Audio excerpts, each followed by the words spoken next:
Non, on a la chance en France d'avoir l'INCa et les PHRC qui soutiennent énormément la recherche chirurgicale et qui nous aident. Voilà. Alors maintenant, c'est un grand plaisir d'accueillir le docteur Élise Luperon. Alors, Élise est MCUPH de chirurgie reconstructrice et esthétique et plastique. Je ne sais plus dans quel sens on le dit, au CHU de Nice. Elle est aussi la passe-présidente de l'Association des jeunes chirurgiens oncologues qui sont les petits de la SFCO. Et elle va nous parler des traitements néoadjuvants en oncodermatologie, parce que je vous Surtout rappelle quand même néo-adjuvant, que oui. le mélanome métastatique a été révolutionné par l'immunothérapie et on va voir ce que ça donne à l'heure d'aujourd'hui en néoadjuvant. Merci, Elise. Bonjour à tous, merci beaucoup professeur Ferron. C'est un grand honneur pour moi d'être à l'Académie de chirurgie et je remercie beaucoup la SFCO pour sa confiance depuis beaucoup d'années et le professeur Ferron qui est le président de la société. Donc je vais vous parler un petit peu de l'oncodermatologie. Moi je suis pas encore MCUPH mais normalement en septembre. Euh, et euh, je suis responsable de la RCP d'oncodermatologie et assez impliquée dans ce traitement. Donc j'ai pas de conflit d'intérêt. Il y a eu donc effectivement une grosse révolution pour nous en oncodermatologie avec ce cas que je mets dès le début pour vous illustrer un petit peu les changements. Ce patient, qui est un cas du docteur Poissonnet, avec qui on travaille beaucoup à Nice, qui a un carcinome épidermoïde de la joue, vous voyez, qui est très volumineux, pour lequel il a fait une jolie reconstruction avec un lambeau cervicogénien et un évidement cervico-parotidien, et qui a eu de la radiothérapie en post-opératoire. Ce patient présente à 1 an une récidive interstitielle génienne et après 1 an de sémiplimab, qui est donc une immunothérapie, le patient a été en réponse complète. Donc, je trouve que c'est un joli cas pour montrer un peu ce genre de résultats et les changements qu'on a en oncodermatologie. Donc on est passé d'une chirurgie en oncodermatologie, ça va être le mélanome avant tout, ensuite les carcinomes épidermoïdes et basocellulaires, et également on va parler un peu des carcinomes de Merkel et des dermatofibrosarcomes de Derrière-Ferrand, où avant on faisait une chirurgie immédiate, des chirurgies qui étaient assez mutilantes, avec des curages ganglionnaires qui étaient très fréquents, parce qu'on n'avait pas beaucoup d'alternatives, à depuis il y a 10 ans, l'immunothérapie en oncodermato, c'est vraiment 2014-2015, des traitements néoadjuvants plus fréquents, on va parler des études, c'est de l'immunothérapie et de la thérapie ciblée. Il y a pratiquement pas de chimiothérapie pour l'oncodermatologie. Une désescalade ganglionnaire, on fait beaucoup moins de curages axillaires et inguinaux.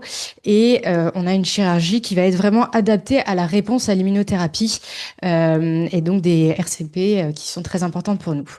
Le traitement systémique ne va pas remplacer la chirurgie. Par contre, nos indications, elles sont transformées, notre timing aussi, ce qu'il n'y avait pas avant, et les agressivités des tumeurs qu'on opère. Pour le mélanome, d'abord, donc le mélanome et l'immunothérapie, un cas par exemple de ce patient qui a été publié, qui en 2015 avait un mélanome dorsal et beaucoup de névi, et vous pouvez voir, après 10 mois de nivolumab, donc d'immunothérapie, un anti-PD1, qui a pratiquement plus de lésions au niveau dorsal. On est très visuel en chirurgie plastique, donc je mets beaucoup d'images parce que c'est la peau, donc on prend beaucoup de photos aussi. Il y a beaucoup d'images. Nos études pivot pour les mélanomes, c'est l'étude NADINA, qui est sortie dans le New England en 2024. C'est une équipe des Pays-Bas avec les équipes australiennes qui ont des grosses bases de données pour le mélanome. Et l'étude Prado, qui était sortie en 2022 dans Nature, qui montre des réponses pathologiques majeures très fréquentes pour les mélanomes, avec des améliorations de la survie sans événement. Avant, dans des stades 3 pour le mélanome, on avait une survie qui était à peu près de 6 mois, donc avec des survies sans événement qui étaient mauvaises. Et on passe maintenant plutôt à 3 5 ans en médiane, mais avec une fourchette qui est quand même assez large.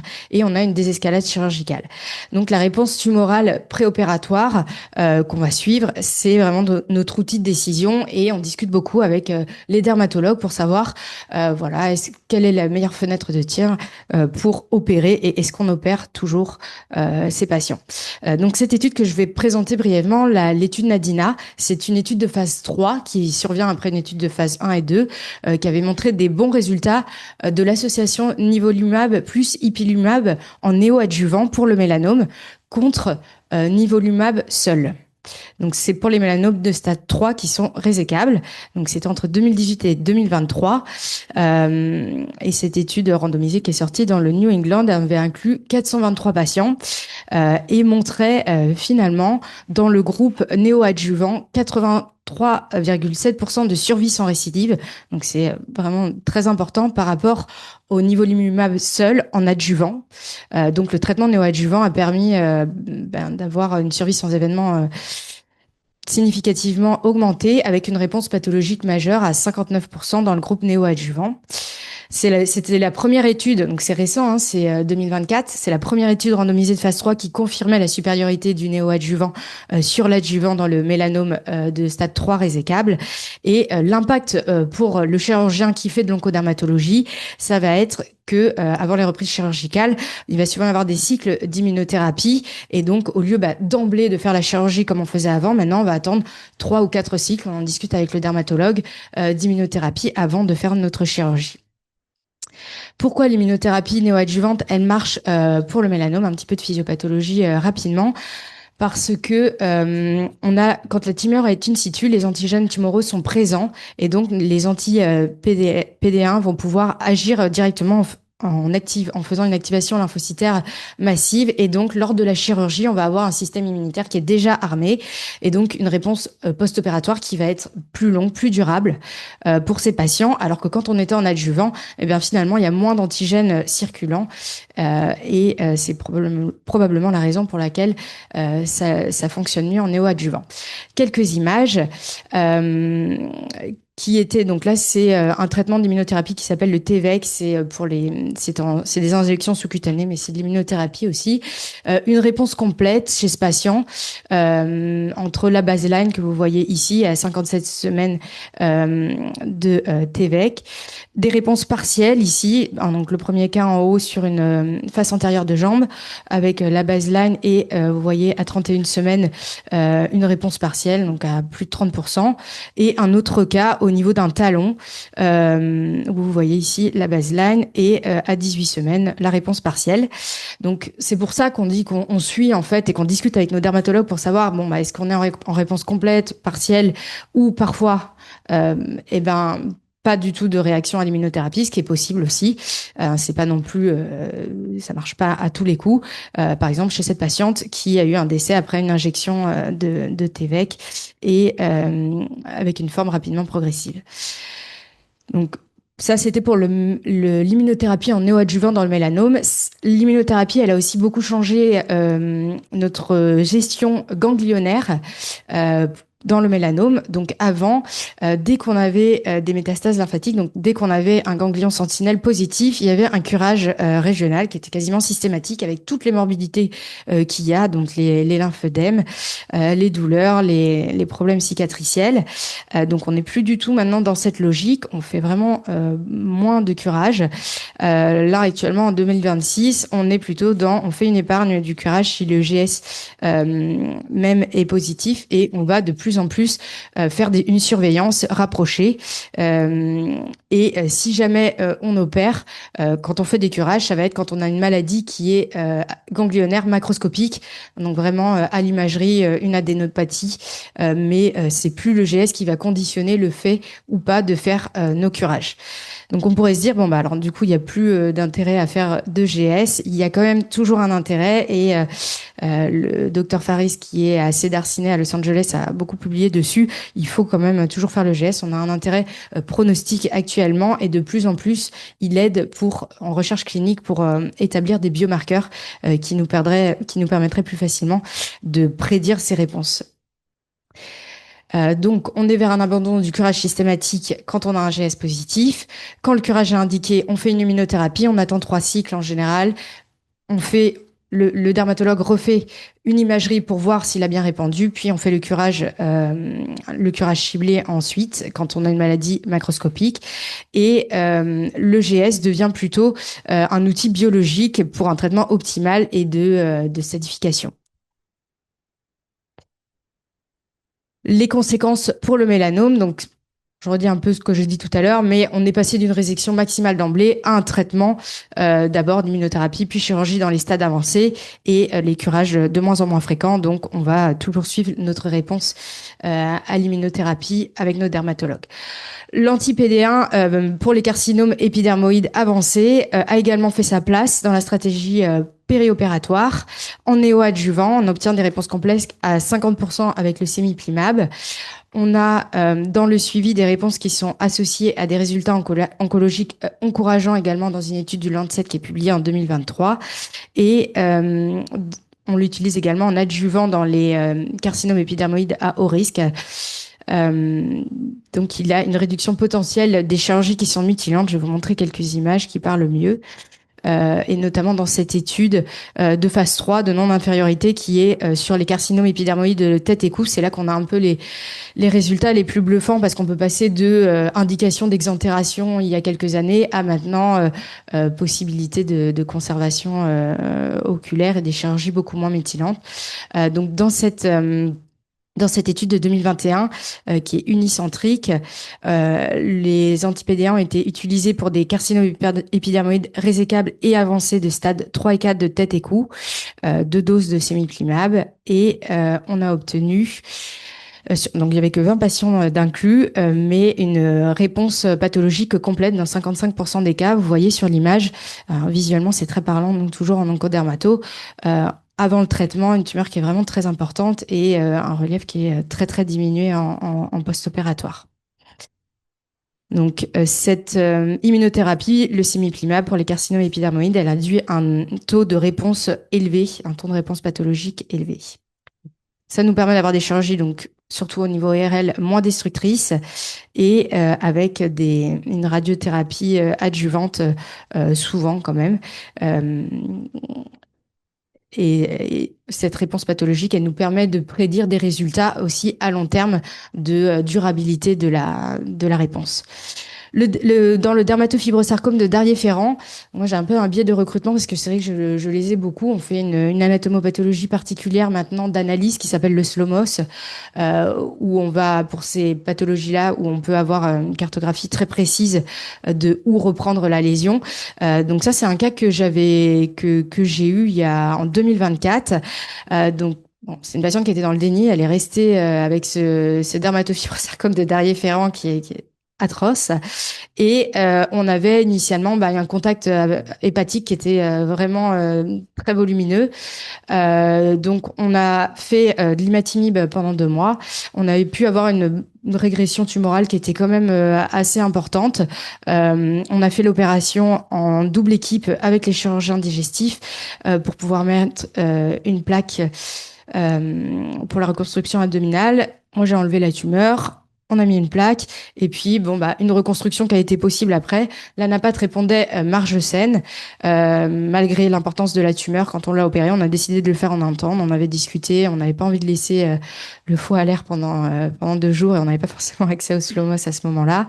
Et on a une patiente qui a pu être reconstruite avec lambeaux libres et des lambeaux perforants qu'on utilise maintenant de plus en plus en oncodermatologie.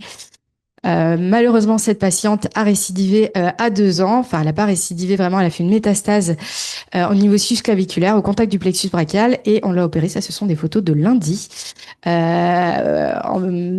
j'ai fait avec les chirurgiens vasculaires. On l'a fait ensemble par une voie sous-claviculaire pour montrer qu'on est très multidisciplinaire dans nos chirurgies dermatofibrosarcome de Darrier-Ferrand quand on a des grosses tumeurs comme ça. Puis on a pu lui extraire après 6 semaines de Glivec, donc d'imatinib, sa tumeur susclaviculaire qui avait un petit peu baissé de taille et c'était assez intéressant qu'elle ait pu diminuer de taille, notamment parce qu'elle était collée au plexus brachial. Et donc pour les risques au niveau vasculaire et plexus brachial, ça nous a aidé. Pour le carcinome de Merkel, c'est une entité qui on ne voit pas beaucoup. C'est une tumeur neuroendocrine qui est très immunosensible, probablement la plus immunosensible en oncodermatologie, mais on en parle moins parce que elle est très rare, mais qui est très réceptive à l'évolumab, qui est une immunothérapie. Ça reste avec des pronostics quand même assez mauvais, ces carcinomes de Merkel, mais en tout cas, ça a aussi beaucoup transformé l'immunothérapie, les prises en charge de ces patients qui sont très immunosensibles. un cas de carcinome basocellulaire pour lequel l'immunothérapie qu'on utilise aussi depuis une dizaine d'années, c'est surtout le vismodégib. Pour les CBC avancés, donc les images, voilà ce qu'on peut obtenir avec le traitement à 20 semaines. Et donc, bon, là, les images de ce New England, ce sont des images assez impressionnantes où vraiment la tumeur a beaucoup diminué.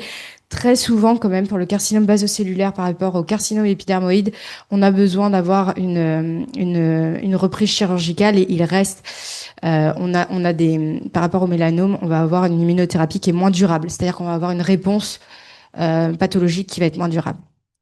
Presque fini. Donc voilà, en résumé, c'est un petit peu tout ce qu'on a dit avec les immunothérapies spécifiques pour chacun. Encore une fois, pas beaucoup de chimiothérapie pour ces tumeurs-là, mais l'immunothérapie a vraiment complètement changé donc, notre façon de traiter, les immunothérapies, c'est vraiment les dermatologues qui les décident. Il y en a plusieurs. Ça dépend aussi des autorisations et desquelles sont remboursées. Ça change notre staging et, euh, et notre timing chirurgical. La question qu'on se pose souvent en discutant pendant les RCP, c'est est-ce que on va pas rater la fenêtre de tir parfois? Donc on suit bien. Est-ce que les patients répondent bien à l'immunothérapie ou est-ce qu'il faut pas parfois avancer la chirurgie parce qu'on a l'impression qu'elle va devenir non résécable si jamais ils répondent pas bien. Les protocoles sont encore très hétérogènes entre les centres. Donc voilà, ça, en définitive, les anti-PD1, chirurgie moins mutilante. Pour les thérapies ciblées, ça va faciliter la chirurgie sans la remplacer aussi. C'est important que les chirurgiens plasticiens et les chirurgiens oncodermatologues soient impliqués dans les RCP. C'est pas toujours le cas. À l'avenir, on va avoir de plus en plus avec l'intelligence artificielle et le machine learning des prédictions aux réponses à l'immunothérapie sur les bases de données qu'on est en train de constituer. Donc, ça, je pense que c'est le futur qu'on va voir arriver dans les prochaines années. Je vous remercie beaucoup de votre attention. Merci Elise. C'est vrai que les réponses avec les photos que tu montres, c'est plus facile à voir que les réponses précises sur des scanners. Oui, ça en est très. Est-ce que tu n'as pas l'impression que l'immunothérapie va aussi te permettre de faire une chirurgie peut-être délabrante à des patients qui étaient inopérables? Ah oui, dans ce sens-là, pour l'instant, moi, de l'expérience que j'ai eue, parce qu'on fait moins de tête et cou, donc c'est plutôt le docteur Poissonnet qui le fait et que je fais plus au niveau du tronc, ça facilitait plutôt ma chirurgie. À chaque fois, c'était plutôt que ça facilitait la chirurgie. Euh, Eux, au niveau, enfin, de ce que je vois pendant les RCP, quand on discute avec le docteur Poissonnet, j'ai quand même l'impression que ils vont faire juste un traitement par immunothérapie sans chirurgie si jamais c'est vraiment trop délabrant, plutôt que d'aller sur une chirurgie vraiment trop délabrante. Et ma question reste aussi. Pardon. Ma question reste sur les réponses complètes. Donc, bien sûr, les images que tu as montrées, c'est très clair. Après, tu nous as parlé de différentes méthodes. Est-ce qu'il y a autre chose que l'appréciation visuelle? Est-ce que vous faites des biopsies en systématique ou est-ce que les protocoles? Alors, c'est vraiment un suivi qui est plutôt dermatologue. Nous, c'est vraiment le pilier, le dermatologue, mais c'est l'examen clinique. Donc, ils les suivent très régulièrement pour l'examen clinique. Le scanner ou IRM. Le PET scan, c'est vraiment l'examen clé qui va donner l'indice de, mais c'est vraiment PET scan, imagerie, examen clinique et on n'a pas encore de biomarqueurs, ben, c'est ce qu'on cherche à trouver, mais on fait de biopsie que si doute, mais on va pas faire de biopsie invasive spontanément. En tout cas, s'il y a l'examen clinique, il voit pas la dermatoscopie de récidive, il va pas faire de biopsie systématiquement. Gilles? Oui, Élise, bravo, hein. Bon, je suis un peu mouillé dans ce type de chirurgie aussi, donc je Oui. peux l'apprécier encore mieux. Mais c'est avec une autre casquette que je poserai la question, parce que je suis aussi, dans mes pratiques et dans mes activités, responsable de l'organisation de prise en charge des parcours dans notre établissement. Donc j'ai des patients qui passent en RCP dermatologique. Ce qui m'effraie un petit peu, c'est que j'arrive pas à avoir un référentiel de traitement. Alors, j'ai le sentiment que les prises en charge se font au fur et à mesure du dernier article sorti. Je Est-ce que je suis suis caricatural? Non, tout à fait d'accord. Tout à fait d'accord. C'est pour ça que je voulais insister à la fin sur le côté très hétérogène, parce que Ça m'arrive des fois, d'habitude on faisait après 3 cycles de traitement, donc moi j'organise ma chirurgie, puis ils me disent bah finalement on va plutôt partir, donc il faut décaler la chirurgie parce que sur 4 cycles, et j'ai vraiment cette impression-là aussi, mais ça montre que justement ça évolue beaucoup et très rapidement. C'est quand même pour eux, je pense, très stimulant au niveau intellectuel parce que il y a toutes ces études qui sortent, les grosses études australiennes. Je vais rejoindre l'équipe australienne là d'ailleurs le mois prochain pour voir un petit peu ce qu'ils font de ce côté-là. Mais c'est vraiment l'impression que j'ai aussi moi. C'est que ça, il y a beaucoup d'études qui sortent et on réajuste un petit peu les traitements en fonction des années. Ça change très rapidement. En fait, ce serait pas mal de rentrer dans les critères INCA quand même. Ça pourrait Oui, être un travail national.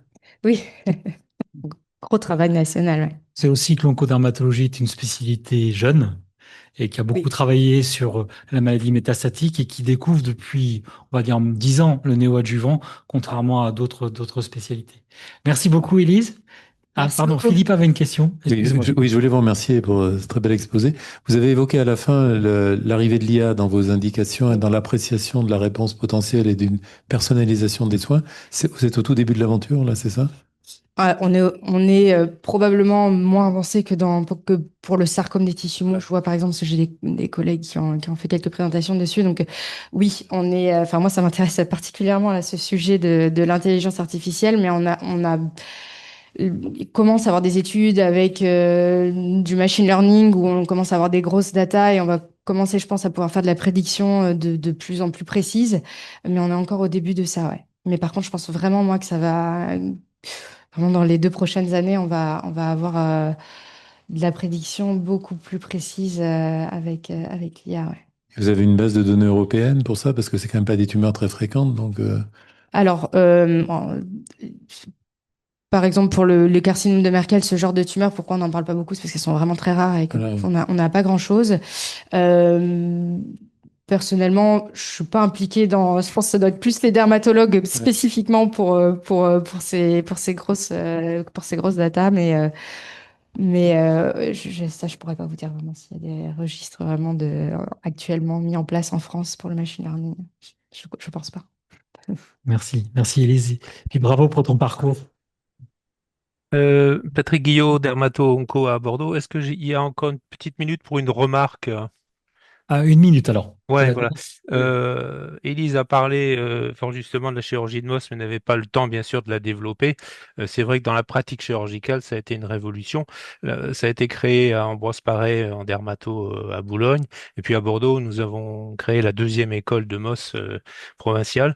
Et c'est vrai que notamment dans le Darrier-Ferrand, c'est incontestable, ça a apporté un plus puisque les marges ont été réduites considérablement, puisque vous le savez tous, on prenait 3 voire jusqu'à 5 centimètres tout autour de la tumeur. Donc en chirurgie de la face, c'était extrêmement mutilant. Et c'est vrai que l'avantage du MOS, c'est de pouvoir d'une part réduire la marge en toute sécurité, puisque on a un examen exhaustif des berges et de la base tumorale euh, par rapport à la histologie classique, qui n'examine en fait que 1 à 2% de la pièce opératoire, ce qui convient dans l'immense majorité des cas pour les tumeurs non agressives, bien sûr, mais dans des tumeurs récidivées limite incertaine ou particulièrement agressive localement, ça a été vraiment un plus apporté chirurgicalement, en dehors, bien sûr, de tout ce dont vous avez parlé, immunothérapie et thérapie ciblée. Voilà, je voulais juste faire cette petite remarque. Mais ouais, merci beaucoup pour faire beaucoup de sarcomes aussi et pour avoir opéré avant qu'on ait des chirurgiens plasticiens chez nous, des DFS. C'est sûr que c'est quelque chose qui a complètement révolutionné la prise en charge. Et le cas que tu as montré était très très intéressant sur la problématique de la couverture. Est-ce qu'on fait la couverture en une fois ou en 2 fois? Et ouais, on a beaucoup discuté. Alors, ouais, non, pardon, faut qu'on avance parce que sinon on va se faire gronder.